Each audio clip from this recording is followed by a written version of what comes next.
Install WordPress on Docker. তো WordPress হলো website তৈরির একটি সহজ উপায়। ওয়ার্ডপ্রেসের সাহায্যে আমরা কোনো কোডিং ছাড়াই সহজে আমাদের ওয়েবসাইট তৈরি ও পরিচালনা করতে পারি এবং এটি একটি ওপেন সোর্স সফটওয়্যার। ওয়ার্ডপ্রেস ব্যবহার করে আমরা খুব সহজে একটি ওয়েবসাইট, ব্লগ সাইট এবং ই-কমার্স সাইট তৈরি করতে পারি। আর আমরা খুব সহজেই ওয়ার্ডপ্রেস ইনস্টল করতে পারি ডকার কম্পোজ ব্যবহার করে। So let's go to the practical. So Docker Compose ব্যবহার করে ওয়ার্ডপ্রেস ইনস্টল করার জন্য আমি এই ডকুমেন্টটা ফলো করব। রিপোজিটরিতে আমার স্টেপ বাই স্টেপ সব কমান্ড দেওয়া আছে।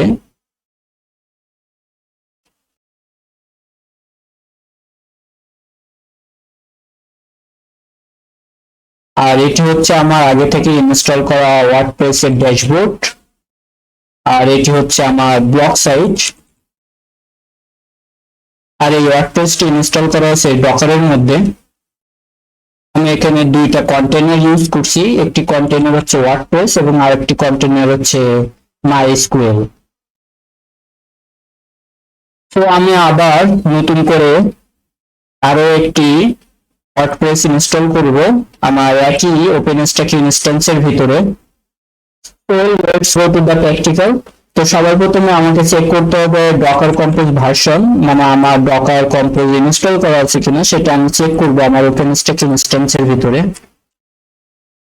তো আমি এখানে যদি কমেন্টটা দিই তাহলে আমি দেখতে পাচ্ছি যে আমার ডকার কম্পোজ ইনস্টল করা আছে এবং আমার ভার্সনটি হচ্ছে 2.26। ওকে, এরপরে কমান্ড হচ্ছে আমাদের mkdir ওয়ার্ডপ্রেস। তো একটি ডিরেক্টরি ক্রিয়েট করব। তো এখানে আমার আগে থেকে একটি ডিরেক্টরি ক্রিয়েট করা আছে ওয়ার্ডপ্রেস নামে এবং এই ওয়ার্ডপ্রেসের ভিতরে আমার এই রানিং ওয়ার্ডপ্রেসটি রান করছে। তো আমি এইখানে আরেকটি ডিরেক্টরি ক্রিয়েট করব, ওয়ার্ডপ্রেস 1 নামে একটি ডিরেক্টরি ক্রিয়েট করব। আর আমি আছি pwd root ডিরেক্টরির ভিতরে। তো এখানে আমি ওয়ার্ডপ্রেস 1 নামে একটি ডিরেক্টরি ক্রিয়েট করব এবং আমি এই ডিরেক্টরির ভিতরে সুইচ করব।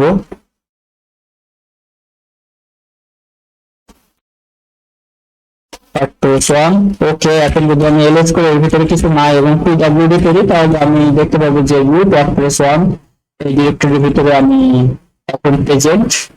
তো এখানে এখন YML একটি ফাইল ক্রিয়েট করব। বেসিক্যালি ডকার কম্পোজ YML ফরম্যাটে কাজ করে। তো এখানে আমি nano docker-compose.yml নামে একটি ফাইল ক্রিয়েট করব এবং এই ফাইলের ভিতরে আমি আমার এই কমান্ডগুলো পেস্ট করব। এটা বেসিক্যালি YML ফরম্যাটে লেখা এবং YML ফাইলের ইনডেন্টেশনটা খুবই ইম্পর্টেন্ট। তো আমি এখান থেকে কপি করে নিচ্ছি এবং আমি এটা পেস্ট করে দিব আমার এই YML ফাইলের ভিতরে।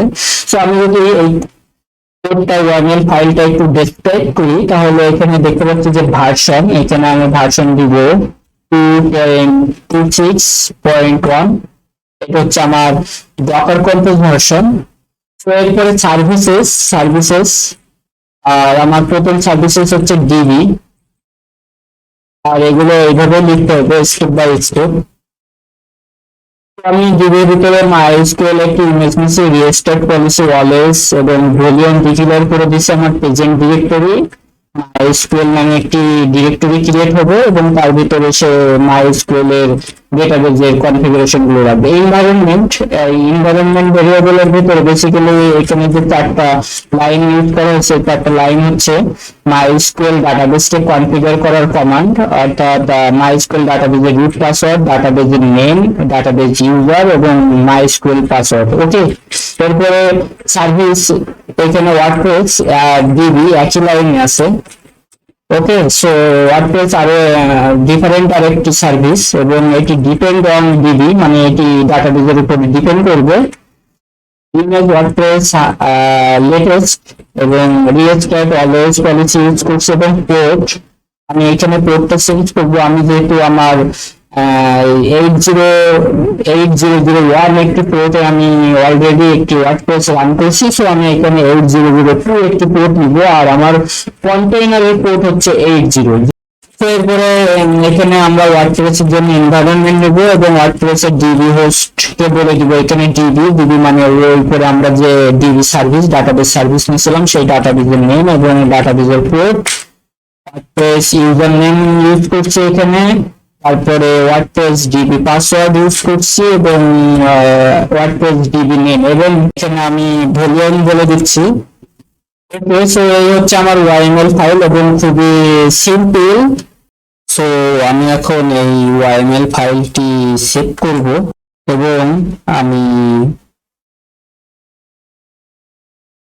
ডকার কম্পোজ আপ কমান্ড দিয়ে এই ওয়াইএমএল ফাইলটি এক্সিকিউট করব।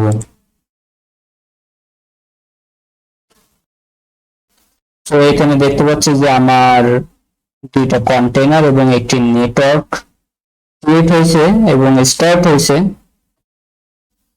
তো এখন যদি আমি এই প্রেজেন্ট ডিরেক্টরিতে এলএস করি তাহলে আমার দুইটি ডিরেক্টরি দেখতে পাচ্ছি। এই দুইটি ডিরেক্টরিকে আমি ওয়াইএমএল ফাইলের ভিতরে পারসিস্টেন্স ভলিউম হিসেবে ডিক্লেয়ার করে দিয়েছিলাম যে ওয়ার্ডপ্রেস এর কনফিগারেশন ফাইল এবং মাইস্কুয়েল এর কনফিগারেশন এবং ডেটাবেস গুলো এই ডিরেক্টরির ভিতরে স্টোর হবে। তো এখন যদি আমি ডকার কম্পোজ পিএস করি তাহলে আমি আমার কন্টেইনার গুলো দেখতে পাবো যে আমার দুইটা কন্টেইনার রান আছে, এবং আমি যদি ডকার পিএস কমান্ড ব্যবহার করি তাহলে আমার এই ডকার হোস্টের যতগুলো কন্টেইনার রান আছে আমি সেই রানিং কন্টেইনার গুলো আমি দেখতে পাবো। তো এরপরে আমি ব্রাউজারে আমার ওয়ার্ডপ্রেস সাইটটি ব্রাউজ করব।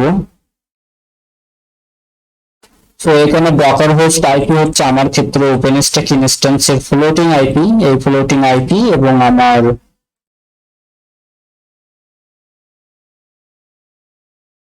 ওয়ার্ডপ্রেসের পোর্ট হচ্ছে 8002।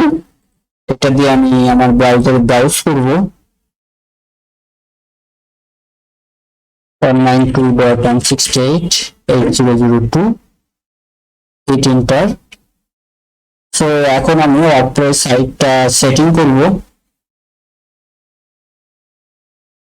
তো এখানে ইমেল অ্যাড্রেস দিব এবং site title, admin user, password, your email address দিয়ে আমি ইনস্টল ওয়ার্ডপ্রেসে ক্লিক করলে আমার ওয়ার্ডপ্রেসটি ইনস্টল হয়ে যাবে। ওকে, এখন যদি আমি লগ ইন করি তাহলে আমি দেখতে পাবো যে আমার নতুন একটি ওয়ার্ডপ্রেস ইনস্টল হয়েছে। একই ডকার হোস্টের উপরে আমি দুইটা ওয়ার্ডপ্রেস ইনস্টল করলাম খুবই সহজে। দিস ইজ মাই ওয়ার্ডপ্রেস 2, এটি হচ্ছে আমার ওয়ার্ডপ্রেস সেকেন্ড ওয়ার্ডপ্রেস এবং এটি বাই ডিফল্ট এই অবস্থায় আছে।